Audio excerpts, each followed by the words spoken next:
సమర్పించినయ్యా మాచర్లలో మరీ ప్రత్యేకించి ఏ ప్రాంతాల్లో దాంట్లో పాల్వాయి గేటు తదితర ప్రాంతాల్లో కారంపూడి మండలంలో అలాగే రెంటచింతల మండలంలో ఎంత భయానక వాతావరణం జరగబోతోంది అని ప్రెడిక్ట్ చేస్తూ కూడా ఆయన పోలీసులకు పిటిషన్లు ఇవ్వడం జరిగింది. అయినప్పటికీ కూడా పోలీసులు నిమ్మకు నీరెత్తినటువంటి పరిస్థితి. ఈ 13వ తారీఖున పాల్వాయి గేటు దగ్గర దళితుల్ని కానీ వెనుకబడిన కులాలను కానీ ముస్లింలను కానీ వాళ్ళందరినీ కూడా ఓటింగ్కి రానివ్వకుండా పోలింగ్ స్టేషన్ బయట దౌర్జన్యకాండ సృష్టిస్తుంటే అక్కడ వీడియోల్లో ఆల్రెడీ ఇప్పటికే చాలామంది మా వైఎస్ఆర్ కాంగ్రెస్ పార్టీ వాళ్ళు వీడియోలు ప్లే చేశారు.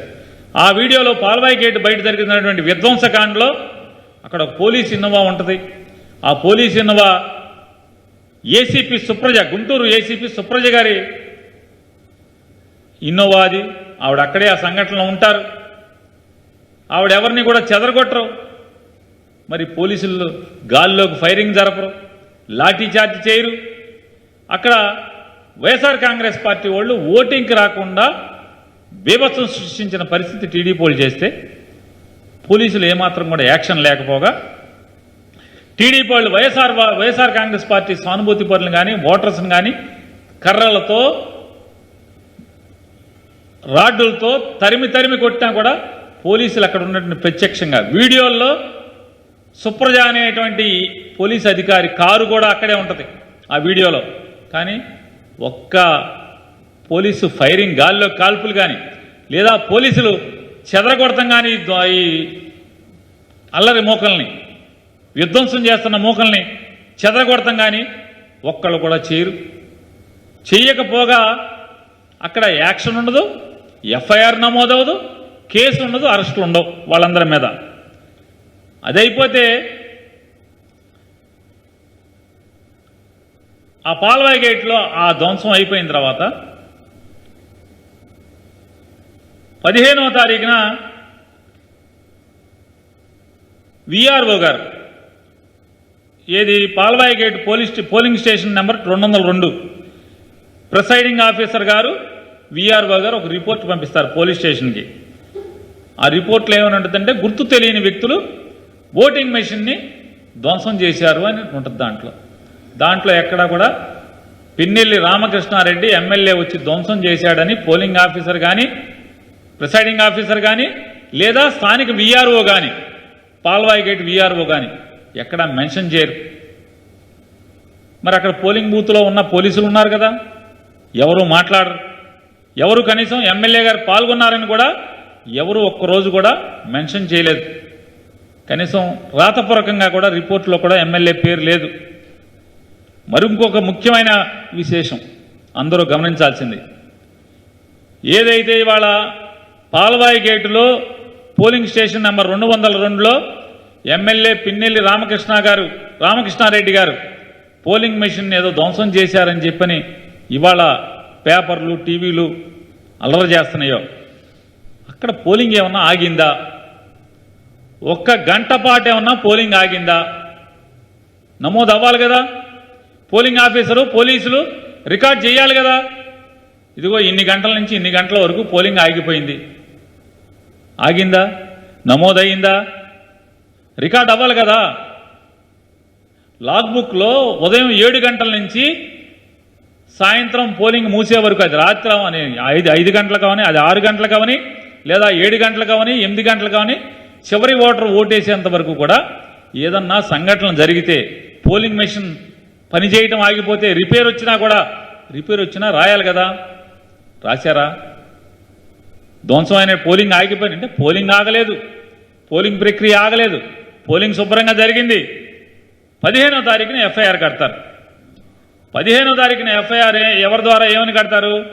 గుర్తు తెలియని వ్యక్తులు వచ్చి పోలింగ్ మెషిన్ని ధ్వంసం చేశారు అని చెప్పని ఎవరు? విఆర్ఓ గారును ప్రిసైడింగ్ ఆఫీసర్ గారు. కానీ ఎప్పుడు కట్టాలి? మిషన్ ధ్వంసం అయితే ఏ తారీఖుని కట్టాలి? 13వ తారీఖునే కదా కట్టాల్సింది. అదే రోజు సంఘటన జరిగిన వెంటనే కదా.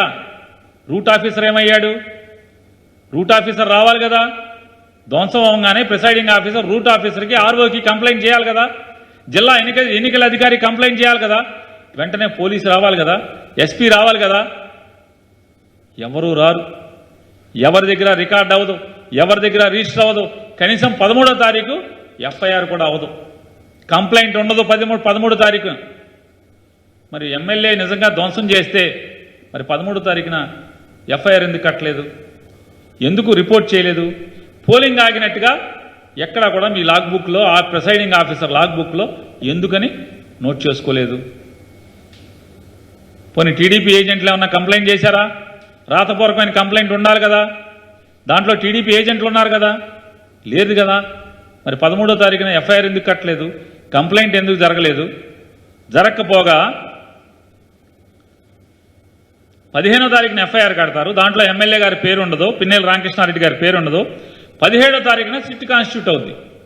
ఈ గొడవలన్నీ కూడా టీవీల్లో చూసిన తర్వాత election commission of India direction మేరకు సిట్ కాన్స్టిట్యూట్ అవుతుంది. డీజీపీ గారు ఒక సిట్ని కాన్స్టిట్యూట్ చేస్తాడు, స్పెషల్ ఇన్వెస్టిగేషన్ టీమ్ని.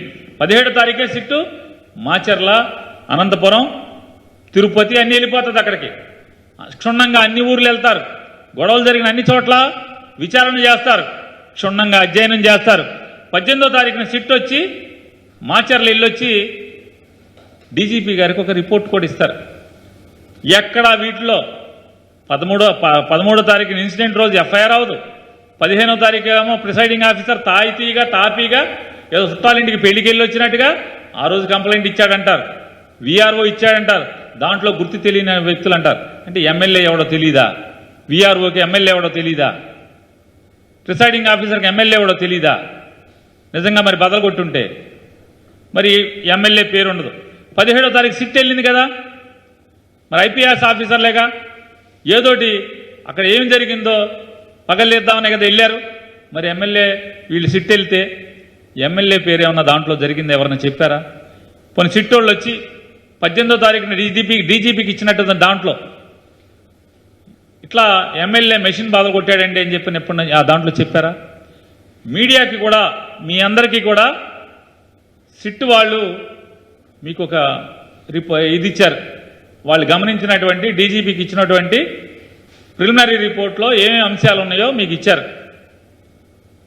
దాంట్లో ఎక్కడ కూడా ఓటింగ్ మిషన్లు పగిలినాయని కానీ, దాడి జరిగిందని కానీ, దాంట్లో ఎమ్మెల్యే పాల్గొన్నాడు, పిన్నెల్లి రామకృష్ణారెడ్డి గారు పాల్గొన్నాడని కానీ ఎక్కడ సిట్ ఇచ్చిన డీజీపీ గారికి ఇచ్చినటువంటి ప్రిలిమినరీ రిపోర్ట్లో ఎక్కడా లేదు. దానికి సాక్ష్యం మీడియాకి ప్రిలిమినరీ రిపోర్ట్లో ఏమేమి ఉన్నాయో మీడియాకి రివీల్ చేశారు. మరి ఎమ్మెల్యే నిజంగా పాల్గొంటే అది చాలా సెన్సేషన్ ఇష్యూ కదా, ఓటింగ్ మెషిన్లు బదలైపోతే చాలా సెన్సేషన్ ఇష్యూ కదా, అది ప్రపంచానికి తెలియదు కదా. మరి మీరేం చేశారు? మరి సిట్ కూడా ఏమీ ఇవ్వలేదు కదా, సిట్ కంప్లైంట్లో కూడా దాంట్లో ఎక్కడా లేదు. అంటే 15వ తారీఖు కంప్లైంట్ ఇస్తారు, దాంట్లో ఎమ్మెల్యే పేరు ఉండదు. 17వ తారీఖునేమో సిట్టు విచారణ చేస్తుంది, ప్రతి ఊరు వెళ్ళి అక్కడెక్కడ కూడా పిన్నెల్లి రామకృష్ణారెడ్డి మెషిన్లు బదలు కొట్టాడని కానీ లేదా గొడవలు చేశాడని కానీ ఎక్కడ సిట్టు కంప్లైంట్లో సిట్టు విచారణలో బయటికి రాదు. డీజీపీకి సిట్ ఇచ్చిన దాంట్లో ఎక్కడా ఉండదు. 20వ తారీఖున లోకేష్ నాయుడు ట్వీట్ చేసే వరకు కూడా ఈ ప్రపంచానికి అక్కడ ఏదో జరిగిందనేది కూడా పోలీసులు కానీ, ఆర్ఓ కానీ, జిల్లా ఎన్నికల అధికారి కానీ, ఎస్పీ కానీ, ప్రిసైడింగ్ ఆఫీసర్ కానీ ఎవరు కూడా, ఆఖరికి వీఆర్ఓ కానీ ఎవరు కూడా ఎమ్మెల్యే పాల్గొన్నాడు ఇలా చేశాడని కానీ ఒక్కళ్ళు చెప్పినోళ్ళు లేరు.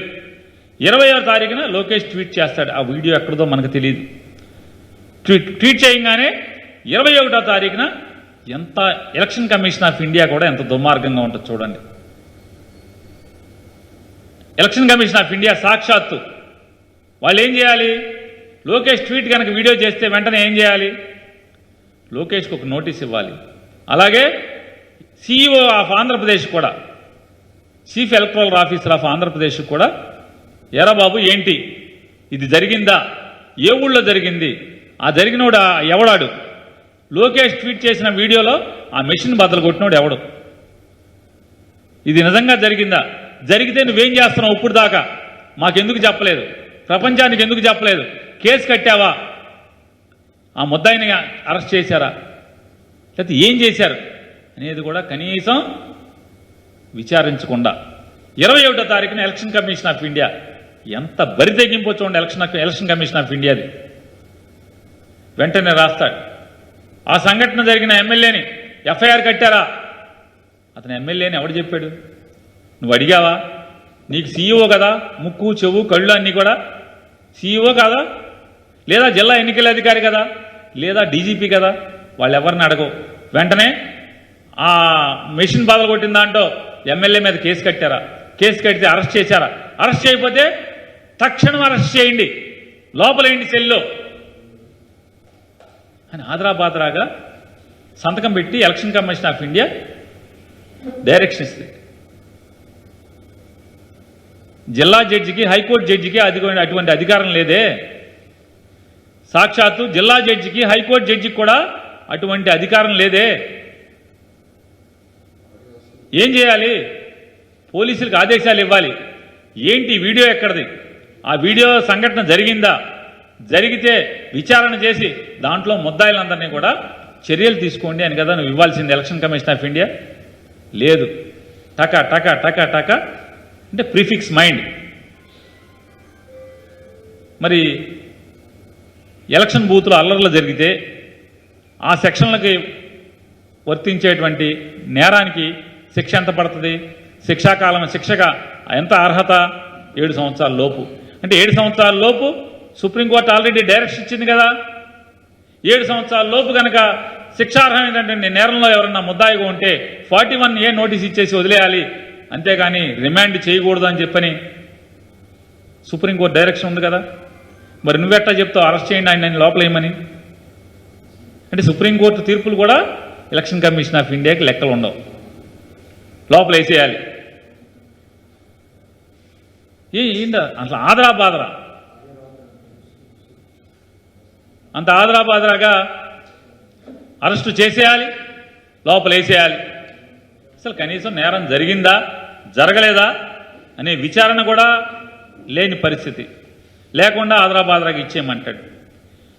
దాని మీద ఇచ్చేస్తే 22వ తారీఖున